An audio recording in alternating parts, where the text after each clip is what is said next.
أعوذ بالله من الشيطان الرجيم.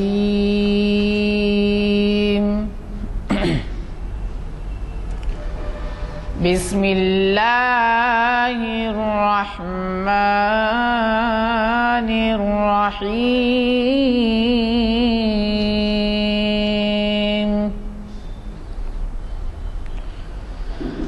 أتأمرون الناس بالبر وتنسون أنفسكم وأنتم تتلون الكتاب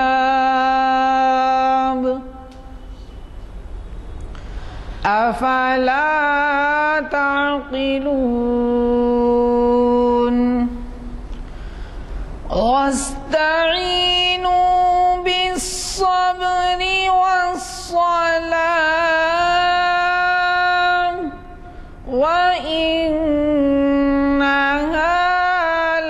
لكبيرة إلا على الخاشعين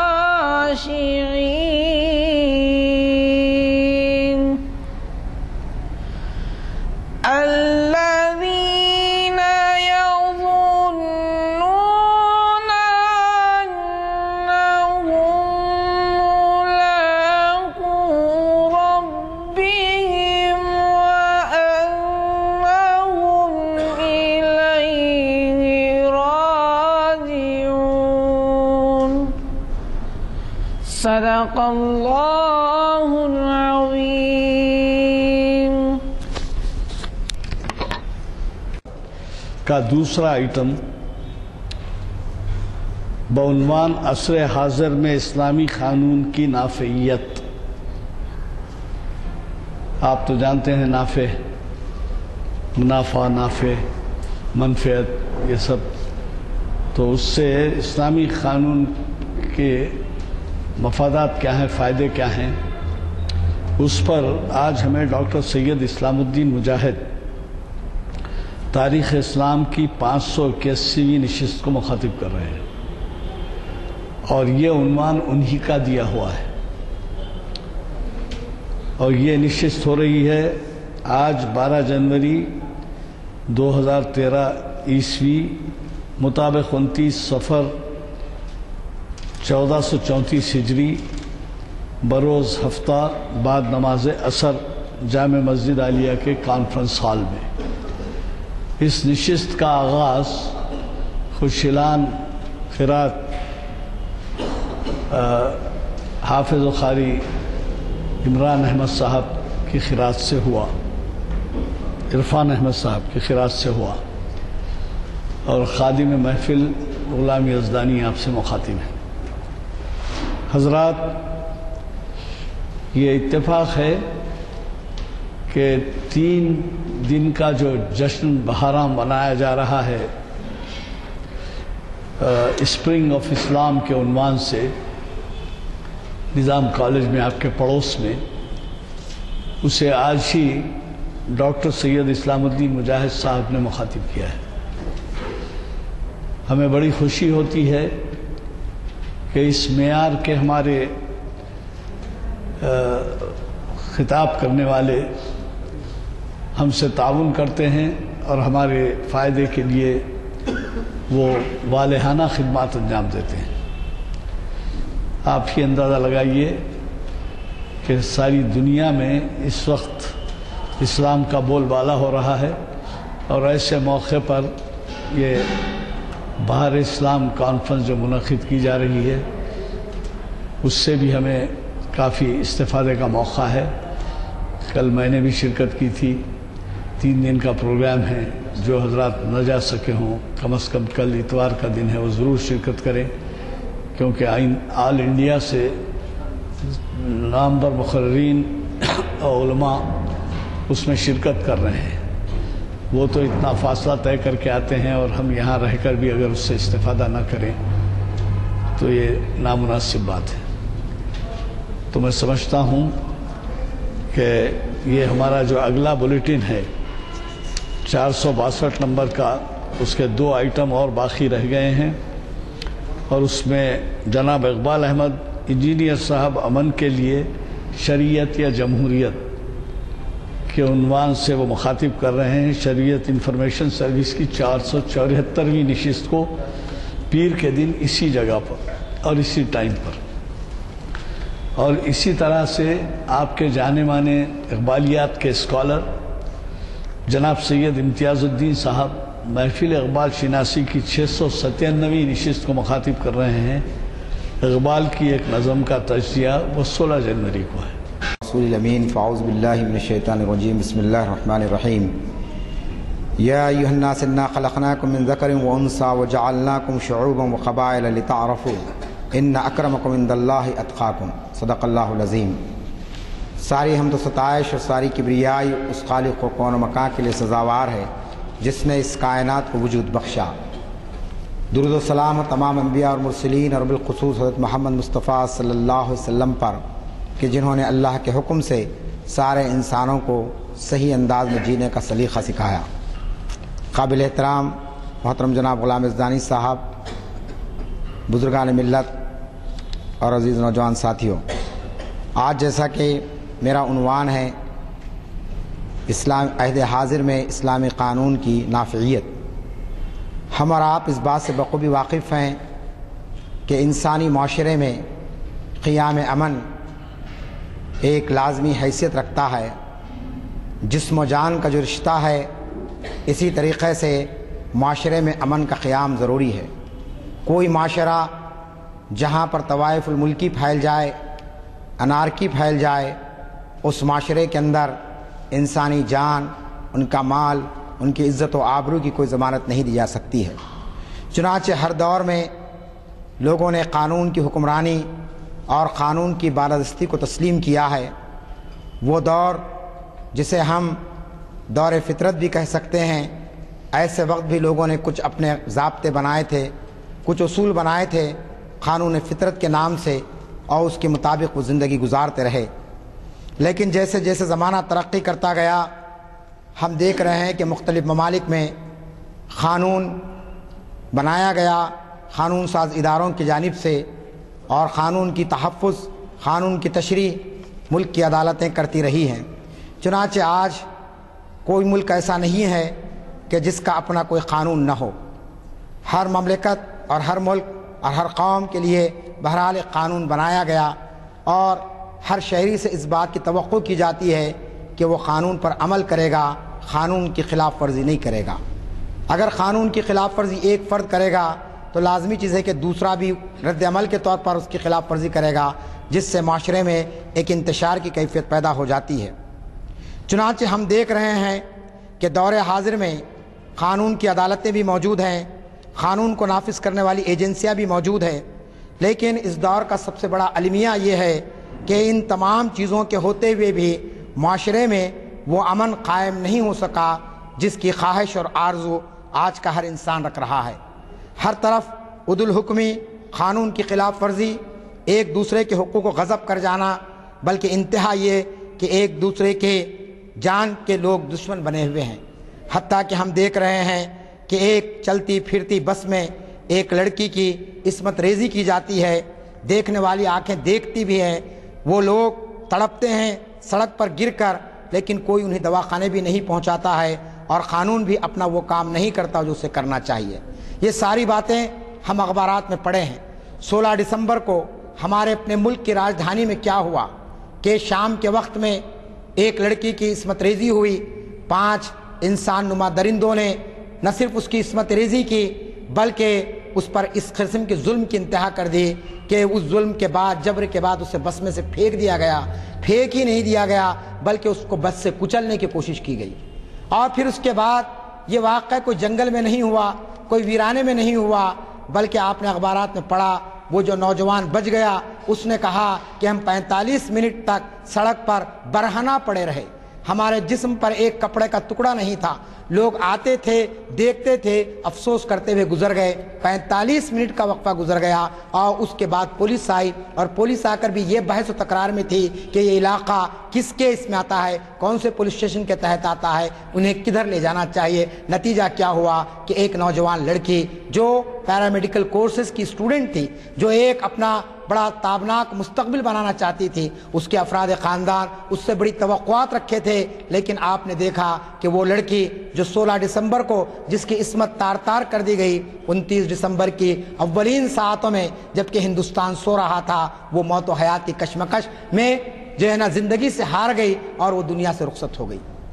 اس پر ایک واویلا ہوا، ہنگامہ ہوا اور بڑی بڑی باتیں ہمارے سامنے آئی. لیکن مسلمانوں کے لیے سب سے اہم بات اس واقعے کے اندر یہ تھی کہ اللہ تعالیٰ نے اس شر میں ایک خیر کا پہلو رکھا. وہ شر میں خیر کا پہلو یہ تھا کہ آج پوری دنیا میں اور بالخصوص ہندوستان میں، ہندوستان کی پارلیمنٹ میں اس بات پر بحث ہو رہی ہے کہ ایسے گھناؤنے جرائم کو روکنے کے لیے اسلامی قانون کو ملک میں نافذ کر دیا جائے. آپ جانتے ہیں کہ ایک واقعہ ہوتا ہے اور اس واقعے کے بعد اس واقعے کو روکا کیسے جائے، اس کا انسداد کیسے کیا جائے. ہمارے محترم یزدانی صاحب جو سینئر ایڈوکیٹ ہیں، قانون کے ماہر ہیں، وہ جانتے ہیں کہ کتنے ایسے قوانین ہمارے پاس موجود ہے جرم کو روکنے کے، لیکن اس کے باوجود جرائم نہیں رک رہے ہیں. جرائم کی شرح بڑھتے چلی جا رہی ہے، پرسنٹیج آف کرائم بڑھتے چلے جا رہا ہے، اور آج انسان کے سائے سے ڈر رہا ہے. آج باپ اور بیٹی کے درمیان میں جو مقدس رشتہ ہے، اس رشتے پر بھی شکوک و شبہات بڑھتے جا رہے ہیں. بھائی اور بہن کا جو رشتہ ہے، اس پر بھی لوگوں کو یقین نہیں آ رہا کہ کسی چچیرے بھائی کے حوالے اپنی بچی کو دیا جائے تاکہ وہ اسکوٹر اس کو گھر کو چھوڑ کر آ سکے. کوئی ماموزاد بہن کے ساتھ کوئی اس کا بھائی جانے کے لیے تیار نہیں ہوتا ہے کہ کہیں ایسا نہ ہو جائے کہ کوئی واقعہ ہو جائے راستے میں.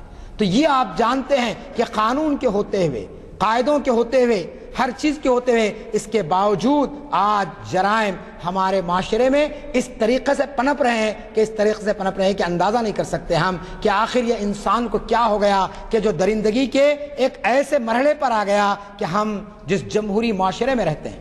اخبارات نے لکھا 16 دسمبر کے واقعے کو اور بہت کچھ اس پر اچھی باتیں بھی آئی میڈیا کے ذریعے سے، لیکن آپ کو سن کر تعجب ہوگا کہ 16 دسمبر کے اس دردناک واقعے کے بعد ہندوستان میں عصمت ریزی کے واقعات نہیں رک گئے. 16 دسمبر سے 30 دسمبر تک کے آپ اخبارات پڑھیے تو آپ کو معلوم ہوگا کہ ہر دن کسی نہ کسی علاقے میں ایک واقعہ ایسا ہوا ہے عصمت ریزی کا. تو کیا سبق لیا ہندوستان کے عوام نے؟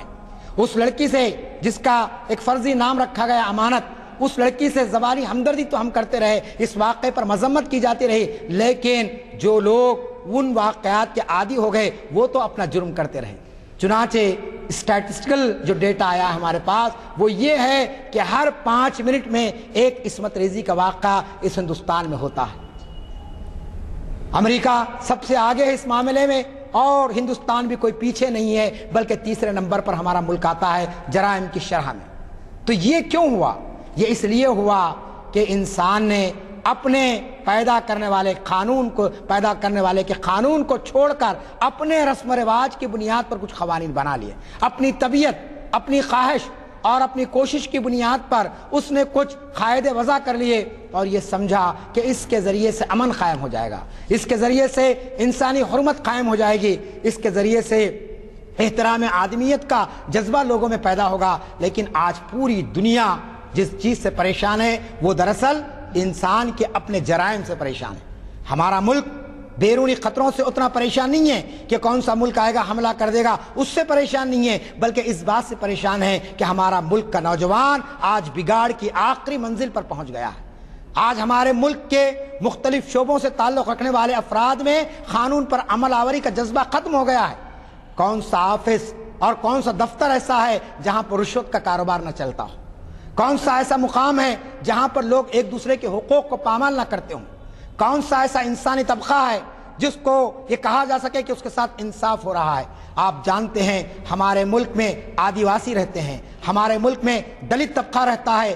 دلتوں کے تعلق سے ہندو جو یعنی ان کا اپنا عقیدہ ہے یہ ہے کہ صاحب یہ دلت اچھوت ہوتے ہیں، ان کو چھونا بھی گناہ ہے، ان کے قریب جانا بھی گناہ ہے. ان کو اپنے گھر میں بلانا تو ہمارے لیے ایک بہت بڑی یعنی آفت کا بلاوا ہے. لیکن آپ کو سن کر تعجب ہوگا کہ ہندوستان میں جتنے عصمت ریزی کے واقعات ہوئے ہیں اس میں دلت عورتوں کا پرسنٹ سب سے بڑھ کر ہے. ان عورتوں پر زیادہ ظلم کیا جاتا ہے جس کو چھونے کے تعلق سے وہ کہتے ہیں کہ اس کو چھونا یعنی گناہ ہے، لیکن اس کی عصمت لی جا سکتی ہے، اس کی عصمت کو تار کیا جا سکتا ہے. آپ بتائیے یہ صورتحال ہمارے سامنے پیدا ہو جاتی ہے. یہ سب کیوں؟ اس لیے کہ جیسا کہ میں نے کہا کہ انسان نے اپنے خالق کے بنائے ہوئے قوانین کو پس پش ڈال دیا. انسان یہ سمجھنے لگا کہ میں جو دو پاؤں پر چلتا ہوں اور عقل مجھے جو اللہ نے دی ہے اس بنیاد پر میں بہت کچھ فیصلے کر سکتا ہوں. آپ جانتے ہیں کہ اسلام نے کیا کہا؟ قرآن نے کہا ان الحکم الا اللہ، کہ قانون سازی کا حق انسان پر جو حق چلانے کی بات ہے وہ اللہ کے سوا کسی کو یہ اختیار نہیں دیا گیا. دنیا کا کوئی انسان کسی دوسرے انسان پر اپنا کوئی حق نہیں چلا سکتا ہے، کوئی قانون اس پر نافذ نہیں کر سکتا ہے. یہ اللہ ہی کی ذات ہے جو انسان پر اپنے قانون کو نافذ کرے گی. یہ اللہ ہی کا قانون ہے جو اللہ تعالیٰ اپنی مشیت کے مطابق انسانوں کے لیے جس چیز کو صحیح سمجھا انسان اس کو قبول کرے، اور اللہ تعالیٰ نے جس چیز سے انسان کو روک دیا اس سے رک جائے. اس میں ہی اس کی کامیابی ہے. اگر اس سے ہٹ کر وہ چلے گا، اللہ تعالیٰ نے قرآن میں متعدد مقامات پر کہا کہ زنا کے مقامات پر بھی مت پھٹکو. زنا کے تعلق سے سوچنا اور کرنا تو بہت بڑی چیز ہے، لیکن ان مقامات پر جانے کے تعلق سے بھی تم مت سوچو، کوئی خیال اپنے دل میں نہ لاؤ. قرآن مجید میں کہا گیا کہ چلو، عورتوں کو حکم دیا گیا کہ تم نظریں نیچی رکھ کے چلو. مردوں کو حکم دیا گیا کہ کسی کے گھروں میں اس طریقے سے نہ داخل ہو جاؤ کہ کسی قسم کی بے حیائی کا مظاہرہ تمہارے سامنے ہو جائے، کوئی بے پردگی کا واقعہ ہو جائے. بلکہ کہا گیا کہ کسی کے گھر پہ جاؤ تو دستک دو، انتظار کرو جواب کا، اور جب تک کہ جواب نہ ہو تم داخل نہ ہو جاؤ گھر میں. اور پھر اس کے ساتھ ساتھ آپ جانتے ہیں کہ یہ اسلام کا امتیاز ہے کہ یہ وہ دین ہے جو دین فطرت ہے. یہ ایسا دین ہے کہ جس میں کسی جبر کی ضرورت نہیں ہے. انسان کے لیے جو چیز نافع ہے، انسان کے لیے جو چیز فائدہ مند ہے، اللہ تعالیٰ نے اس کو ایک قانونی شکل دے کر ہمارے لیے ضروری قرار دیا ہے. چنانچہ جہاں تک اسلامی تعلیمات کا معاملہ ہے، پوری شریعت کا اگر آپ مطالعہ کریں گے تو وہ بات آپ کے سامنے آ جاتی ہے کہ کس طریقے سے اللہ تعالیٰ نے ہمارے لیے معاشی میدان میں، معاشرتی نظام میں، اور اسی طریقے سے سیاسی نظام میں اور دیگر مقامات پر ان قوانین کے ذریعے ہماری رہنمائی فرمائی ہے کہ قوم کا قائد ہو تو کیسا ہو، خاندان کا سربراہ ہو تو کیسا ہو، کسی جگہ پر اس کو کوئی ذمہ داری دی گئی ہے، ایک ذمہ دارہ منصب پر وہ فائز ہے تو اس کی ذمہ داری کیا بنتی ہے. یہ سب دراصل قوانین ہوتے ہیں. چنانچہ آپ جانتے ہیں اسلامی قانون کی جو بنیاد ہے، یہ بنیاد یہی ہے کہ یہ قانون انسان کے لیے ہر لحاظ سے نفع بخش ہے.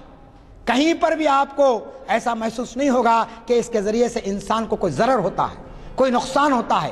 شراب کا معاملہ لیجیے آپ، کہ انسان کو روکا گیا ہے شراب سے. آپ جانتے ہیں کہ امریکہ میں شراب کو بند کرنے کے لیے قانون بنایا گیا 1930 میں. میں خالی وہ اقتباس آپ کے سامنے پڑھتا ہوں کہ کتنا خرچ ان لوگوں نے اس پر کیا شراب کو روکنے کے لیے، لیکن شراب نہیں رک سکی. وہ بتاتے ہیں، اعداد و شمار میرے پاس ہے کہ شراب کے معاملے میں ہم کو معلوم ہونا چاہیے کہ امریکہ نے 1930 میں نشہ بندی کا قانون بنایا اور شراب کی مضرتوں کو واضح کرنے کے لیے صرف تشہیر پر $65 ملین خرچ کیے گئے، صرف اس کے ایڈورٹائزمنٹ کے لیے، شراب کے نقصانات کو بتانے کے لیے. اور اس کے بعد لیکن لوگوں نے شراب کے تعلق سے جو قانون بنا تھا اس پر عمل آوری نہیں کی. نتیجہ یہ ہوا کہ لوگ شراب پیتے چلے گئے اور اس کے بعد یہ معلوم ہوا کہ 5 لاکھ افراد کو قید کی سزا دی گئی، جو قانون نافذ تھا، جرمانے عائد کیے گئے. اور اس کے بعد مجبوراً 1933 میں امریکہ کی گورنمنٹ نے جو نشہ بندی کا قانون بنایا تھا اس قانون کو واپس لینا پڑا. لوگوں نے کہا کہ ہم نہیں مانیں گے اس قانون کو. قتل و خون کا بازار گرم ہو گیا، لوگ شراب پی کر بہکنے لگے اور مجبوراً حکومت کو اپنا قانون روکنا یعنی منسوخ کر دینا پڑا. یہ کتنی بڑی بدبختی کی بات ہے کہ ایک برائی کو روکنے کے لیے ملینز آف ڈالرز انہوں نے خرچ کیے اور سزائیں دی گئی، لیکن اس کے بعد انسان تیار نہیں ہوا. 1400 سال پہلے کے معاشرے کی طرف جائیے، نگاہیں دیکھتی ہیں کہ آپ جانتے کہ وہ مکی معاشرہ جہاں پر نہ تعلیم تھی، جہاں نہ تہذیب تھا، جہاں نہ کوئی فنون تھے، جہاں پر نہ انسان کو اپنے نفع و ضرر کی کوئی تمیز تھی، اور لوگ شراب کے اتنے عادی تھے کہ صبح ہوتی تھی تو شراب پیتے تھے، شام سوتے وقت شراب پیتے تھے، ہر خوشی کی محفل میں شراب پی جاتی تھی، ہر غم کے موقع پر شراب پیا جاتا تھا، اور ہر سماجی یعنی تقریب کے اندر شراب ایک لازمی حیثیت رکھتی تھی۔ لیکن جب اللہ تعالیٰ نے کہہ دیا انما الخمر والمیسر کہ یہ چیزیں تمہارے لیے حرام کر دی گئی، شراب تمہارے لیے حرام کر دی گئی، آپ جانتے کہ نتیجہ کیا ہوا کہ پھر آیت قرآنی کے نزول کے بعد اللہ کے رسول نے کوئی عدالت نہیں قائم کی، کوئی اس کے جو ہے نا بائیلاز نہیں بنائے گئے، کوئی مدت مقرر نہیں کی گئی، کچھ لوگوں کو نگرانی کے لیے متعین نہیں کیا گیا۔ تاریخ یہ ہم کو بتاتی ہے کہ لوگوں کے پاس جب یہ آیت نازل ہوئی، ابھی یہ کہا گیا کہ شراب حرام کر دی گئی، اس سے پہلے تلقین کی گئی تھی تو 75% طبقہ تلقین سے رک گیا، لیکن جب کہا گیا کہ اب تو تمہارے لیے ممنون ہو گیا شراب کا پینا، لوگوں نے دیکھا اور تاریخ نے نوٹ کیا کہ مکے کی گلیوں کے اندر شراب ایسی بہائی گئی جیسا کہ بارش کا پانی بہتا تھا۔ جن لوگوں نے اسٹاک کر کے رکھ لیا تھا، جن لوگوں نے شراب کو جمع کر کے رکھا تھا، انہوں نے لا کے اپنے جام بازار سڑکوں پر لڑا دیے، اور جن لوگوں نے پی لیا تھا انہوں نے انگلیاں ڈال کر شراب کو ڈل دیا، نکال دیا اپنے جسم میں سے۔ آپ بتائیے یہ فرق ہے انسانوں کے بنائے ہوئے قانون میں اور خدا کے بنائے ہوئے قانون میں۔ اسلامی قانون اور انسانوں کا بنائے ہوئے قانون میں یہی فرق آپ ہر جگہ پر دیکھیں گے کہ جب کوئی چیز نازل ہو گئی، جب کسی چیز کا حکم آ گیا، پھر اس کے بعد تاریخ ہم کو بتاتی ہے کہ کبھی لوگ اس طرف پلٹ کر نہیں گئے۔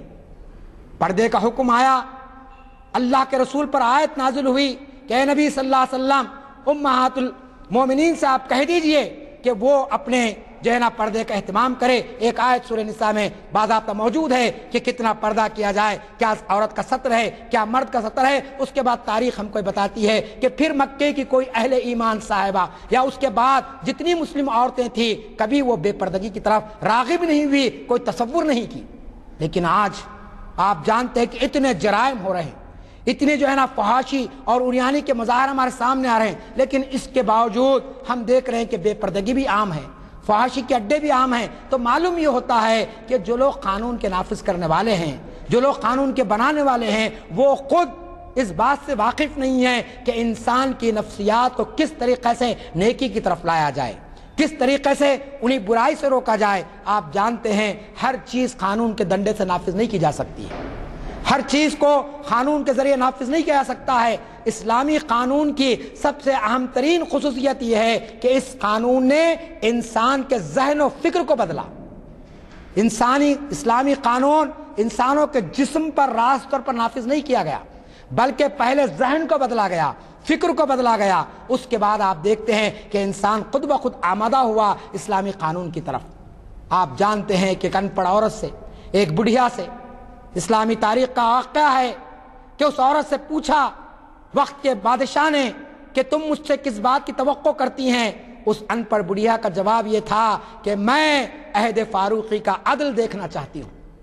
حضرت عمر نے جو عدل کا پیمانہ قائم کیا تھا، عدل و انصاف کا جو دورہ انہوں نے قائم کیا تھا، میں یہ توقع کرتی ہوں تم سے کہ تم اس عدل کو قائم کرو گے۔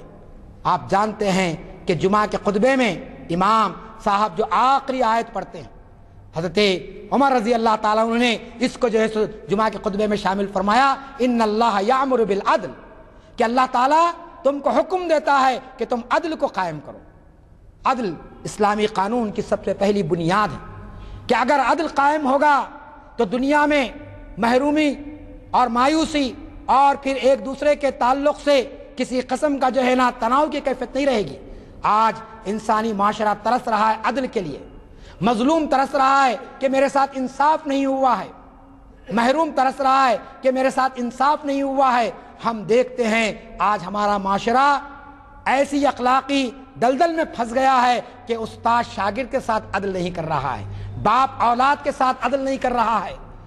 ہمارے اپنے جو بڑے خاندان ہیں جہاں نوکر ہوتے ہیں، نوکروں کے درمیان میں عدل نہیں کیا جاتا ہے۔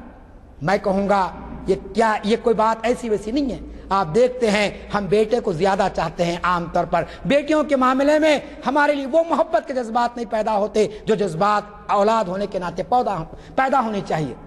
یہ عمل میں اور آپ کوئی دانستہ کوئی وانٹیڈلی نہیں کر رہے، نادانستہ طور پر یہ عمل ہو رہا ہے، لیکن بہرحال یہ جو ہے نا عدل کی خلاف ورزی ہے کہ آپ بیٹے کو ایک نظر سے دیکھیں، بیٹی کو ایک نظر سے دیکھیں۔ استاد ایسے شاگرد کو پسند کرے جو اس کے ذاتی کام کرے، اس کے پیچھے پیچھے رہے، اور ایک کوئی ذہین طالب علم ہے لیکن وہ آپ کے جو ہے نا معاملات میں نہیں آتا ہے تو ہم اس کے ساتھ عدل نہیں کرتے۔ ہر جگہ پر آپ دیکھتے ہیں یہ اسلام کا احسان ہے کہ اس نے عدل کو قائم کیا، اور عدل کے تعلق سے قرآن مجید نے کیا کہا؟ وَلَا يَجْرِمَنَّكُمْ شَنَانُ قَوْمٍ عَلَىٰ أَلَّا اعْدِلُوا، یعنی اگر تمہاری کسی قوم سے دشمنی بھی ہے، تم کسی قوم سے بغض رکھتے ہیں، تم کسی قوم کو اپنا دوست نہیں بناتے ہیں، لیکن اس کی دشمنی، ان کا بغض تم کو اس بات پر آمدہ نہ کرے کہ تم ان کے ساتھ عدل نہ کرو۔ یعنی دشمن بھی ہے تو عدل کرنا ہے، اگر کسی کو تم نہیں چاہتے ہیں تو بھی عدل کرنا ہے، دوستوں کے ساتھ عدل کرنا، بہیقاؤں کے ساتھ عدل کرنا، جس کی ذمہ داری تم پر ہے ان کے ساتھ عدل کرنا، یہ تو تمہارے لازمی ہے، لیکن دشمن بھی ہے تو کہا گیا کہ نہیں۔ پھر عدل کے ساتھ آپ جانتے ہیں کہ آج انسانی جان اور انسانی خون کی کتنی اہمیت ہے۔ اللہ تعالیٰ نے قرآن مجید میں فرمایا کہ تم کسی بھی انسان کا جو معصوم ہے اگر تم اس کا قتل کرتے ہیں تو تم ایک انسان کا قتل نہیں کرتے بلکہ تم ساری انسانیت کا قتل کر رہے ہیں، اور اگر تم نے ایک معصوم کی جان بچا لی تو تم نے ایک انسان کی جان نہیں بچائی بلکہ تمام انسانیت کو تم نے یعنی حیات کا پیغام دیا ہے۔ ہاں بتائیے یہ کتنی اہم بات ہے۔ من قتل نفسا بغیر نفس او فساد فی الارض فکانما قتل الناس جمیعا، کہ کوئی انسان کسی بے قصور کو قتل کر دے بالحق، یعنی حق کے بغیر، وہ آپ کی راہ کا روڑا نہیں تھا، وہ آپ کی دشمنی پر نہیں آیا تھا، وہ آپ کے دین کے مخالف نہیں تھا، وہ آپ کے شریعت کے مخالف نہیں تھا، ایک عام انسان تھا، لیکن آپ نے اس کا قتل کر دیا تو آپ نے اس کا قتل نہیں کیا بلکہ پوری انسانیت کا قتل کیا۔ آج آپ جانتے ہیں، کوئی اخبار اٹھا لیجئے، کوئی ٹی وی کی خبر کو دیکھ لیجئے کہ ایک واقعہ قتل کا بہرحال آپ کو نظر آئے گا، اور چھوٹی بات پر انسان قتل کرنے کی طرف جا رہا۔ انسانی جان کی اہمیت تو میں بتاتا ہوں، بعض مرتبہ ایسا محسوس ہوتا ہے کہ جانوروں سے بھی بدتر انسان ہو گیا، کیڑے مکڑوں سے بھی بڑھ کر، یعنی انسانی جان کی اب کوئی اہمیت باقی نہیں رہی۔ لوگ کبوتر کو دانہ ڈالتے ہیں مکہ مسجد میں، کبھی جا کر آپ دیکھیے فجر کے بعد، لیکن اسی سرزمین میں جہاں کبوتروں کو دانہ بھی ڈالا جاتا ہے ہزاروں انسانوں کا قتل عام بھی ہوتا ہے، اور اس قتل عام پر کوئی پوچھنے والا نہیں، کوئی ان کی سرزنش کرنے والا نہیں ہے۔ ملک کی عدالتیں بھی موجود ہے، ملک کے قوانین بھی موجود ہے، لیکن اس کے باوجود آپ جانتے ہیں انسانی جان اور احترام آدمیت کا کوئی تصور ہمارے سامنے نہیں ہے۔ لیکن اسلام نے انسانی جان کو کتنی اہمیت دی۔ فرمایا سورہ الحجرات کے اندر، یا ایھا الناس انا خلقناکم من ذکر و انثی، اے لوگو تم یاد رکھ لو کہ تم کو ہم نے ایک جن سے پیدا کیا اور پھر تم کو مختلف قبائل میں بانٹ دیا، وہ جعلنا قبائل لتعارفوا، تم کو مختلف قبائل میں بانٹ دیا۔ کیوں بانٹ دیا؟ تاکہ تم ایک دوسرے کو پہچان سکو۔ اس لیے نہیں بانٹ دیا کہ تم میں کوئی بہت بڑا آدمی ہے، تم میں کوئی معزز ہے، تم میں کوئی کم ہے، کوئی جو ہے سو کم درجے کا ہے، تم میں کوئی بہت اعلیٰ درجے کا ہے، نہیں، بلکہ تمہاری یہ تخصیص ہوئی ہے، تم کو جو تقسیم کر دیا گیا صرف اپنی پہچان کے لیے۔ میرا نام ہے اسلام الدین، آپ کا نام ہے دانی صاحب، آپ کا نام کچھ اور، یہ پہچان کے لیے ہے۔ اب ان میں برتری کس کو ہے؟ ان اکرمکم عند اللہ اتقاکم، تم میں برتر کون ہے؟ وہ ہے جس کے اندر اللہ کا ڈر سب سے زیادہ ہے، جو اللہ کا ڈر رکھے گا وہ برتر ہے۔ آپ بتائیے یہ اسلامی قانون کا کتنا بہترین اصول بیان کر دیا گیا۔ آج ہمارے پاس ہم دیکھتے ہیں قوانین کے ہوتے ہوئے، قاعدوں کے ہوتے ہوئے، ہمارے پاس بزرگی، برتری، بالادستی کے پیمانے انسانی شرافت، علم اور تقوی نہیں ہے، بلکہ مال، دولت، حسب، نسب یا اور کوئی ایسی چیزیں جس کی کوئی حیثیت نہیں ہوتی ہے۔ اسلامی قانون نے آپ جانتے ہیں اس طریقے کا لوگوں کو ایک مساوات کا درس دیا کہ تم سب برابر ہیں، تم میں کوئی جو فرق نہیں ہے۔ اس تاریخی خطبے کی طرف آئیے، اللہ کے رسول نے خطبہ حجۃ الوداع کے موقع پر جو منشور دیا، جو چارٹر آف ہیومینٹی کہلاتا ہے، آج آپ کا UN جو ہے اس میں لفظ حجۃ الوداع کو استعمال نہیں کیا، لیکن پورے کے پورے پوائنٹس وہ ہیں جو نبی کریم صلی اللہ علیہ وسلم نے حجۃ الوداع کے موقع پر فرمائے تھے۔ اس حجۃ الوداع کو آپ پڑھیں گے تو آپ کو معلوم ہوگا کہ اسلامی قانون کی ایک ایسی دستاویز ہے کہ اس دستاویز کے بعد اب کسی اور دستور کی انسان کو ضرورت باقی نہیں رہی ہے۔ اس دستاویز کے پورے پوائنٹ تو نہیں، ایک پوائنٹ میں آپ کے سامنے رکھتا ہوں جس میں اللہ کے رسول نے فرمایا، 1 لاکھ سے زیادہ صحابہ کرام کی جماعت لوگ کہا کہ لوگوں تم میں عربی بھی ہے، تم میں عجمی بھی ہے، تم میں کالے بھی ہیں، تم میں گورے بھی ہے، لیکن میں اعلان کرتا ہوں آج کے دن کے بعد کسی عربی کو کسی عجمی پر، کسی کالے کو کسی گورے پر کسی قسم کی کوئی فوقیت نہیں ہے۔ تم سب اللہ کے بندے ہیں اور تمہارا یکساں مقام ہے بشرطے کہ اللہ کا تقوی تم اختیار کرو۔ آپ بتائیے، یہ کالے اور گورے کی تقسیم ختم ہو گئی؟ آج دنیا تہذیب یافتہ ہے، آج دنیا گلوبل ولیج بن چکی ہے، لیکن قوانین آپ دیکھیے کہ آج بھی کالوں کے ساتھ کوئی انصاف نہیں ہوتا ہے۔ آج بھی گورے کس طریقے سے کالوں پر ظلم اور بربریت کرتے ہیں۔ تہذیب و تمدن کے انہوں نے معیار قائم کر لیے، لیکن اس کے باوجود ان کے پاس کسی قسم کی کوئی چیز نہیں آتی ہے۔ پھر تیسری چیز اسلامی قوانین کی یہ ہے کہ یہ قانون انسانوں کے حقوق کو تسلیم کرتا ہے، بغیر اس کے مرتبے کے، بغیر اس سماجی حیثیت کے اور بغیر کسی اس کے جنس کے۔ ہیومن رائٹس کا آج غلغلہ ہے ہر طرف، بڑی بڑی انٹرنیشنل آرگنائزیشنز آج ہیومن رائٹس کے تحفظ کے لیے کام کر رہی ہے۔ ہیومن رائٹس کا ڈے ہم مناتے ہیں ہر 10 دسمبر کو پوری عالمی سطح پر کہ آج انسانی حقوق کا دن ہے۔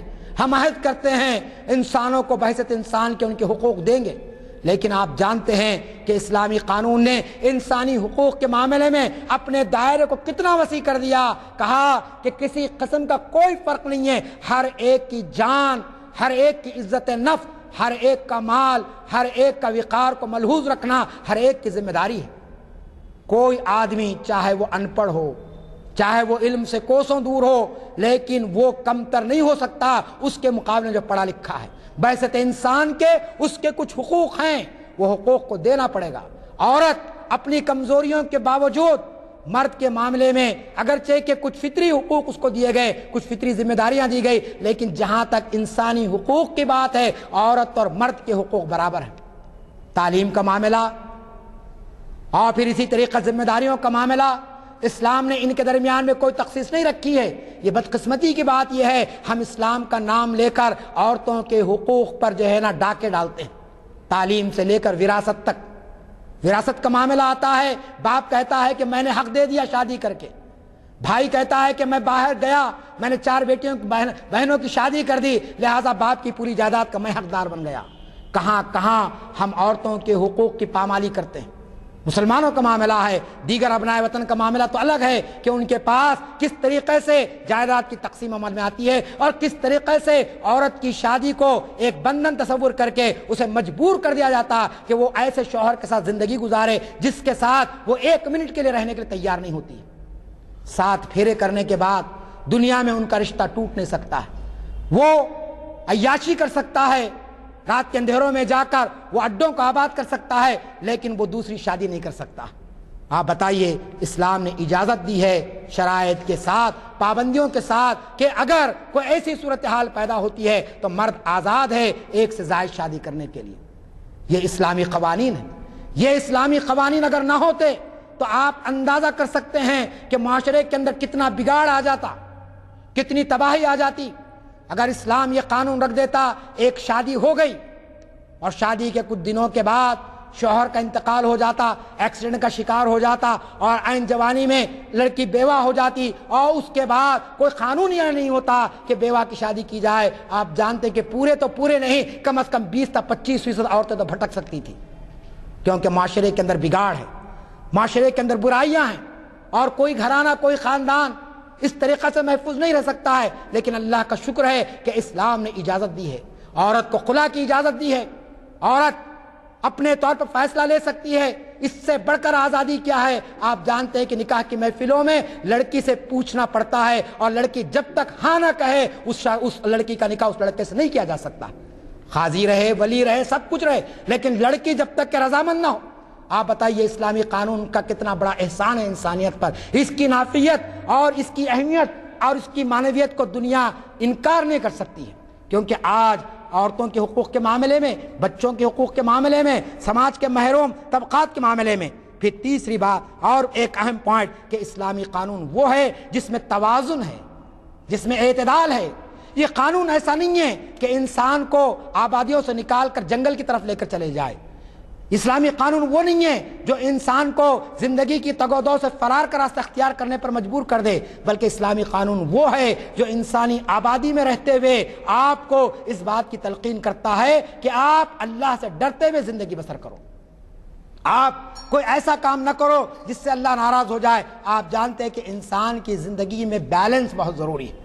اچھا کام کریں آپ اور کوئی مثبت کام کرے، لوگ ہم دیکھتے ہیں کہ جوش میں بہت آگے بڑھ جاتے ہیں لیکن بعد میں وہ کام ختم ہو جاتا ہے۔ کیوں؟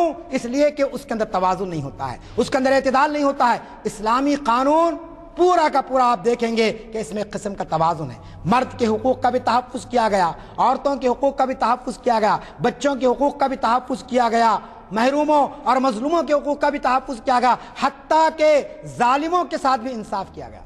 قصاص کا جو قانون ہے، خون بہا لینا، یعنی انسانی جان، کسی کی جان لی گئی تو اس کی بھی جان لی جائے، یہ اس کے ساتھ انصاف ہے۔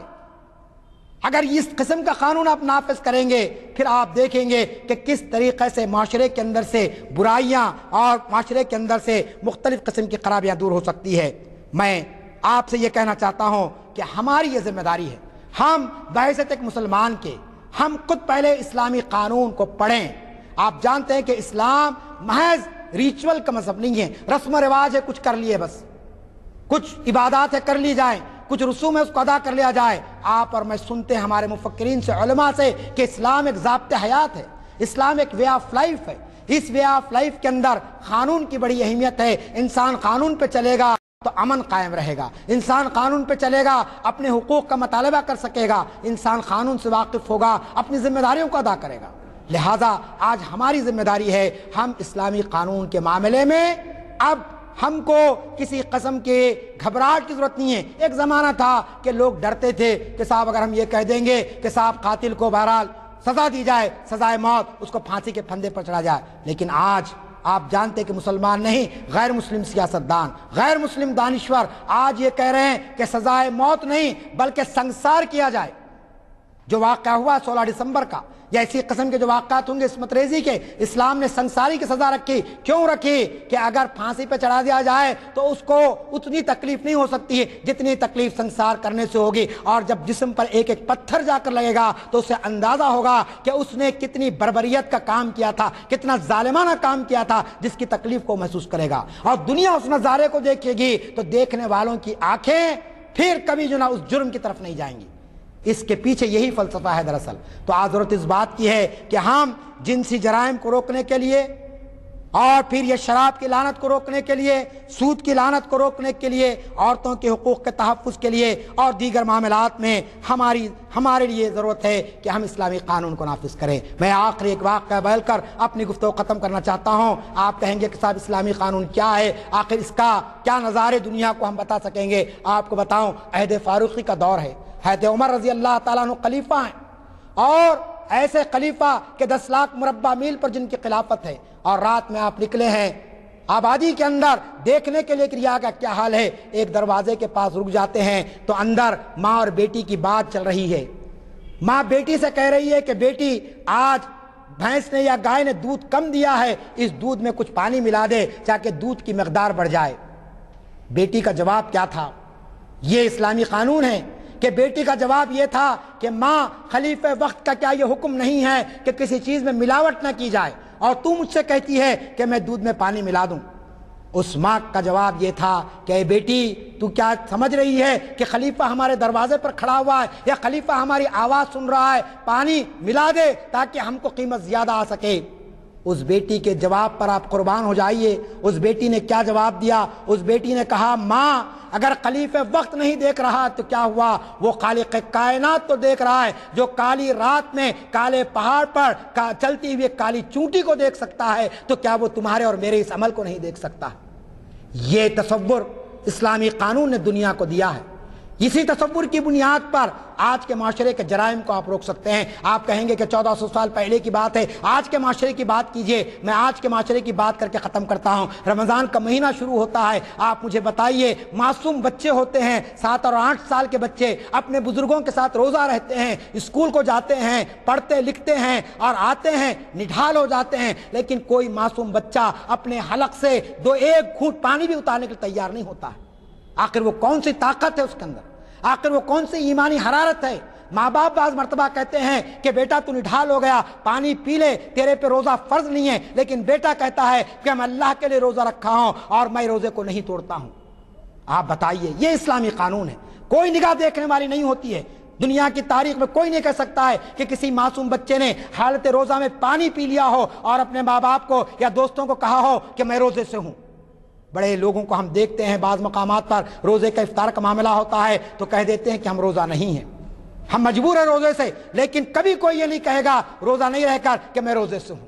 لیکن آج دنیا کے اندر آپ دیکھ رہے ہیں، جھوٹ بولتے ہیں اور کہتے ہیں کہ میں سچ بول رہا ہوں، امانت میں خیانت کرتے ہیں، کہتے ہیں کہ میں امانت دار ہوں، لوگوں سے وعدہ کرتے ہیں، پورا نہیں کرتے، کہتے ہیں کہ میں وعدے کا پورا کرنے والا ہوں۔ تو آج کے موجودہ معاشرے کے اندر جبکہ ہندوستانی نہیں پوری دنیا اس وقت اسلامی قانون کی طرف نظریں اٹھائی ہوئی ہے، میری اور آپ کی ذمہ داری ہے کہ میں اور آپ اسلامی قانون کو دنیا کے سامنے پیش کریں اور بتائیں کہ یہ وہ قانون ہے جو انسانوں کو رحمت کی طرف لاتا ہے، یہ وہ قانون ہے جو انسانوں کو عافیت کی طرف لاتا ہے، یہ وہ قانون ہے جس کے ذریعے سے ہر انسان مستفید ہوتا ہے اور امن و سکون کی زندگی گزارتا ہے۔ اسی مقصد کی خاطر جیسا کہ ازانی صاحب نے فرمایا کہ صدا ہمارے بہار اسلام جو کانفرنس چل رہی ہے 3 دن کے، اتفاق سے مجھے بھی آج ایک اہم موضوع پر وہاں پر اظہار خیال کے لیے بلایا گیا تھا اور وہی وجہ ہے کہ میرا حلق بھی اتنا ساتھ نہیں دے رہا ہے۔ بہرحال چند باتیں میں نے آپ کے سامنے رکھی اور اس گزارش کے ساتھ میں اپنی گفتگو ختم کرتا ہوں کہ آپ مطالعہ کریں، اسلامی قانون کو پڑھیں۔ اسلامی قانون کتابوں میں نہیں بلکہ قرآن اور حدیث میں اور فقہا کی کتابوں میں موجود ہے، اسے پڑھیے اور سمجھیے اور لوگوں کے سامنے پہنچائیے۔ رب اغفر وارحم وانت خیر الراحمین وآخر دعوانا ان الحمدللہ رب العالمین۔ السلام علیکم حضرات، میں نے پہلے ہی کہا تھا کہ آج آپ کا پروگرام بہار اسلام کانفرنس میں بھی تھا اور اس کے بعد پھر اپنی ذمہ داری کو محسوس کرتے ہوئے جو آج کا لیکچر 15-20 دن پہلے مقرر کیا گیا تھا، آپ نے اپنی ذمہ داری کو پورا کیا اور جیسے کہ آپ واقف ہیں انہوں نے عنوان کے ساتھ پورا انصاف کیا ہے۔ آپ کے خطاب کے آغاز میں آپ نے دہلی کے اس زنا بالجبر کا ذکر کیا جس نے قوم کو ہلا کر رکھ دیا ہے۔ یہ عجیب اتفاق ہے کہ اس واقعے پر اتنا احتجاج ہونے کے بعد ہم یہ سمجھ رہے تھے کہ شاید ایسے واقعات کی شرح میں کمی آئے گی۔ 16 تاریخ سے آج تک کے اخبارات اٹھا کے دیکھیے آپ، اضافہ ہی ہوا ہے مگر کمی نہیں آئی۔ اب یہ رپورٹنگ نہیں ہوا کرتی تھی، رپورٹنگ نیوز ویلیو خبروں کی اہمیت کے اعتبار سے ہو رہی ہے کیا ہے نہیں معلوم، لیکن ہر اخبار میں ہر دن آپ اس قسم کے واقعات پڑھیں گے۔ اور ایک دکنی محاورہ ہے کہ ایک روز کوئی مرا تو روئیں گے، روز روز مرا تو کیا روئیں گے۔ تو یہاں یہ حل ہو گیا ہے کہ ایسی اہم خبریں روزانہ آ رہی ہیں، لیکن اب قوم بے حس ہو گئی ہے اور مجبوراً حکومت کے ہاتھوں میں چھوڑ دیا گیا ہے۔ اسلامی قانون کے بارے میں آپ نے اپنی تقریر میں فرمایا کہ بڑے بڑے پنڈت، بڑے بڑے رہنما، بڑے بڑے مفکر غیروں میں انہوں نے یہ کہنے پر مجبور ہو گئے ہیں کہ اسلامی قانون زنا بالجبر کا قائم کیا جائے، یعنی پتھر مار کر ہلاک کیا جائے۔ یعنی پہلے تو یہ کہ ان کو قتل کر دیا جائے، پھانسی پر چڑھا دیا جائے، پھر اس کے بعد انہوں نے کہا کہ نہیں ان کو پتھر مار کر ہلاک کیا جائے جو اسلامی قانون کے عین مطابق ہے۔ اور پھر اب یہاں باہر اسلام کانفرنس ہو رہی ہے۔ 50 میں دستور ہند نافذ ہوا، یعنی 62 سال پہلے۔ اب یہ دستور ہند میں قوانین بنانے کا اختیار دیا گیا۔ کسی ملک میں بھی جو دستور ہوتا ہے وہ سب پہ حاوی ہوتا ہے اور اس کے تحت ذیلی قوانین بنائے جاتے ہیں۔ ذیلی قوانین میں ایسے اسلامی قوانین کو اپنایا گیا ہے جو آپ 1950 سے پہلے نہیں دیکھیں گے۔ کیا ہیں وہ قوانین میں طلاق کا حق نہیں تھا، ابنائے وطن کو، برادران وطن کو طلاق کا حق نہیں تھا۔ تصور یہ تھا کہ معاہدہ شادی بیاہ کا جو ہوتا ہے وہ معاہدہ ہے، کانٹریکٹ، میاں بیوی کے درمیان معاہدہ ہے، اسلامی تصور۔ ان کے ہیں یونین آف ٹو سولز کہتے تھے۔ جب وہ 7 پھیرے لے لیے تو 2 روحیں ایک جگہ ہو گئی، لہذا وہ علیحدہ نہیں ہو سکتی۔ چنانچہ پہلے تو ستی کی رسم تھی، راجہ رام موہن رائے نے ستی کی رسم کو روکا، اس کے بعد سے پھر وہ ستی کی رسم برخاست ہوئی، لیکن طلاق کا قانون قائم رہا، یعنی طلاق نہیں دینے کا۔ بعد میں آ کر 50 کے بعد ایسا قانون بنایا گیا کہ ابنائے وطن، برادران وطن بھی طلاق دے سکتے ہیں، طلاق لے سکتے ہیں، علیحدگی عدالت سے رجوع ہو کے ثابت کر کے لینا چاہیے کہ یہ ازدواجی زندگی نہیں گزار سکتی۔ ہو گیا ایک اسلامی قانون کا اطلاق۔ دوسرے قانون پہ آئیے آپ، بیٹی کو حصہ نہیں تھا، ابنائے وطن میں بیٹی کو حصہ نہیں تھا۔ آپ کے پاس آدھا حصہ ہے، بیٹے کو 2 حصے تو بیٹی کو 1 حصہ۔ وجہ کیا ہے؟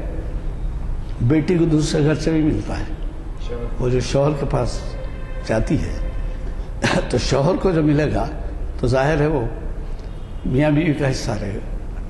یہ قانون آپ اندازہ لگائیے کہ 1400 سال پہلے آپ کے پاس آیا کہ بیٹے کو 2 حصے تو بیٹی کو 1 حصہ۔